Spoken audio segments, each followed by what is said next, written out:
Good evening. Surprised because we were supposed to have somebody else, but I'm glad we can make it. So I want to thank Pascal because he's basically told about 90% of what we're about to talk tonight. So that's done. We're going to have 5 minutes to talk. That's all good. Lucy, do you want to introduce yourself a little bit? Yeah, so I'm Lucile. I'm an investor with 8 Road Ventures, and I think, as Albin said, we're mainly focused on scale-up investing. So I was incredibly happy to join tonight. The funny story is we actually have our Christmas party tonight, but when Albin said we're going to talk about scaling up, I thought that's such a great topic because it's clearly the next frontier for France. I think we've seen in the last few years great startup activity, and now is really the time to scale up. So I thought such a great topic. Indeed, indeed. How many countries are you covering today? So 8 Roads is basically a global fund. We have teams in the US, in Asia, and in Europe. And in Europe, we cover all of the region. I personally spend most of my time in France. Good to know. All right, and you were not invited at that incredible Versailles Palace. We're going to need to fix that. Okay, so we heard a lot about scale up. I want to get a little bit more details about what you guys see typically when you invest at scale up stage, and give us a few examples of what you've seen recently. Typically, what are the sort of the barriers that you would have seen in scale up trying to grow, from startup to scale up, from scale up to the next stage? And because you guys are investing in there, what are the typical sort of things that you've seen so far? Yeah, so as mentioned, most of what we do is investing in scale-up. So we spend a lot of time thinking, what are the barriers? How do we make more of those great stories out of Europe? And I think for a long time, the complaint from entrepreneurs was around capital. And it's still, we could still do better in terms of providing VC capital to the scale-ups, but I think, as we've seen with Pascal, it's less of an issue now. So I was just looking, just in 2018, 23 billion of capital going to European startups and scale-ups, compared to 5 billion 5 years ago. So you can see the ecosystem growing, and so I think capital is being solved. The other next big topic when you speak to entrepreneurs is talent. And I think talent remains a key topic for a lot of our entrepreneurs. And it's also finding the right balance of who do you bring at which stage of the company.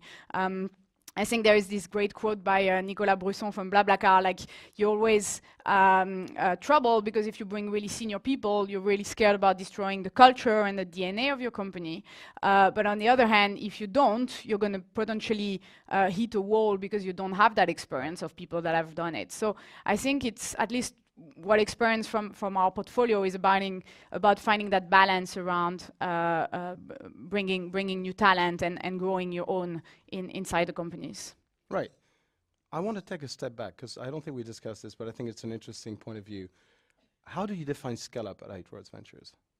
Yeah, so the way typically we think about it is saying you've passed the product market fit. Right. So you know what you're selling, you know to who. You're probably not iterating on the product anymore, but you're really into that scaling of the organization. So typically the issue is not so much like, is there demand for what I'm doing, but more, how do I build an organization to really go to market with that. And so that's where a lot of the topics become, scaling into new countries, scaling the organization, growing the talent, and making sure you can address the opportunity that typically you've uncovered in the early stage. You don't have any revenue threshold or anything like this. It's flexible, isn't it? Not really. I think we've seen from the slides, it's typically where you start raising, 10 to 40 million rounds. So that's typically the stage. But I think it's much more around, when the mindset shifts and it's like, I know I have something here. Now, how do I make the most of the opportunity in front of me? So that's a very good transition to our second question,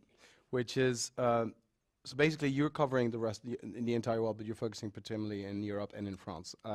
One of the things that we've seen so far is that, and Pascal referred to that, the variety between different ecosystems from Europe, from the UK to France, but also from the US to Europe.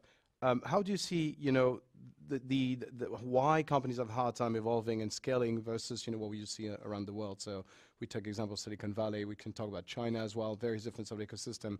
What do you see, for example, with the ecosystem in Europe? What do you think? Yeah, it's so interesting. I was also looking at that slide showing only a few unicorns still in France, and I think there are a few things, right? So one is definitely culture, and so it's about having this ambition kind of aiming higher the whole time. And I was reading that quote from Daniel Ek, the founder of Spotify, who was saying, you know, fail fast and move on. And I think it's about creating that atmosphere in your company, like let's try things, like let's take risks, and it's fine if you fail. And I think more broadly as an ecosystem in Europe, it's still a culture that is pretty nascent, and that probably other ecosystems have more that to say it's fine to fail. Let's just iterate and get that momentum. That's one thing. I mean, another thing that comes to mind is also bringing liquidity around, you know, along the way. So as you all know, the entrepreneurship is a very long road, especially now less and less companies go to IPO. And so I think it's quite important also to make sure that founders have a view to get some liquidity along the way so that they're not pushed or tempted to sell potentially too early. Just because they have the opportunity, and I think that's going to be also a good challenge for us as an ecosystem in Europe to provide that. And you guys help along the way to support them to go through that route? Yeah, it's something we think a lot about because we're late stage investors. So typically we come like founders can be already like 6-7 years in, and so if you ask them to take much higher risk, they also have to balance, you know, their own risk reward appetite, and so having the ability to provide some liquidity along the way, I think helps. Good. I love your reference to failing. Roxanne that we mentioned earlier, Station F used to bring back a couple of 10 years ago FailCon, which is a conference that were only focusing on failures. And I thought it was always great to have people that are not speaking about how they succeed, but you know, what are the failures that they had, the recipes they had, and learn from that from everybody else. So, you know, learning from failure is always interesting. Right, moving on to this, lessons in growth. So we talked about a few things that you guys do to help and what you've seen in the ecosystem. Who's typically the support system that you can see from scale-ups? Because of course we talked about talent. What do you see outside? What do you typically see are success recipes from those scale-ups that you help to sort of grow? And you know, how can we also talk about that ecosystem? How can we get closer to build it? You know, we have always that differentiator between the people that are spread across in the European system versus a centralized ecosystem. What do we see, for example, in the Valley or somewhere else? What do you think? Yeah, I think it's a main challenge that we have in Europe, that great companies can come from everywhere, and we see it all the time. Like it's not only Stockholm, Berlin, Paris. It's Malmo, it's Lyon, it's Ghent, Belgium, and I think on one hand it's great, but on the other hand, I think when you compare to things like Silicon Valley, there's such a great mentorship and culture of bringing back the talent and the knowledge, and I think it's just really hard for Europe to get that because people are very dispersed. And so I think we together as VCs, but also organizations like French Tech and entrepreneurs that have succeeded, I think we all have a responsibility to say, how do we make that ecosystem a bit closer? How do we make sure some of the talent goes back, some of the knowledge sharing happens, the mentorship, and I think we see more and more initiatives like that, and it's really great. I mean, certainly as in terms of our portfolio, we think about bringing people more together, and it's not only founders. I mean, it can be like, you know, the CTOs, the CFOs, the CMOs, and building those communities and kind of recreate that aspect that you would have typically in the Valley or in Israel, where the ecosystem are just very, very small. And centralized. And centralized. Yeah. Do you have any examples of companies you've seen that are, you know, sticking out, that have gone through the journey of coming from maybe a smaller town to a main city to get the resources and then trying to get back in there? Have you have any example in your portfolio? Yeah, I mean, we have a few investors in Neo Technology, which is a Swedish company from Malmo, and now very global. You know, moved also to the States, but grew into you know, globally from there.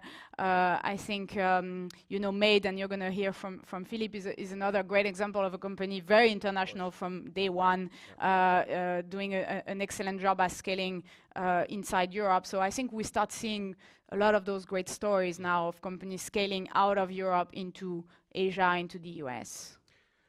Okay, I think we want to close on a few topics. One of them, I like that metaphor that we talked about earlier about the PayPal mafia. I'm sure most of you are familiar with the story of the Valley from PayPal mafia that grew into the next generation of investors, basically reinvesting in the young companies. And so you know, who's our PayPal mafia in Europe? Who's our PayPal mafia in France? Well, how do we get those guys to come and reinvest and support the scale-ups in the world? So you have your own idea on that, I think. Yeah, I mean, you and I were talking about, you know, that effect of people basically coming back to the ecosystem, creating the new generation. And, you know, I could think, I mean, we start seeing it in France. You have the, you know, the Exalid mafia, right? Because, you know, Algolia, Dataiku, all those amazing companies out of one, basically one talent pool, which was Exalid. But I think we'll start seeing more and more of those, and that's exciting.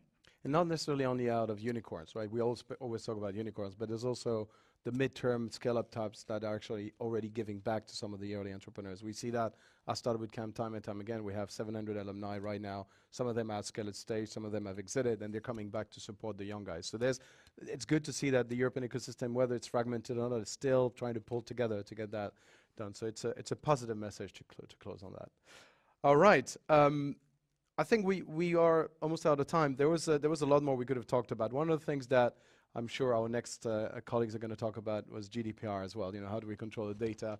And I'm happy that I don't have to talk about that one. So I'm going to leave that on the others. But on that note, Lucie, I want to thank you very much, and thanks for your time. Thank you, Raph.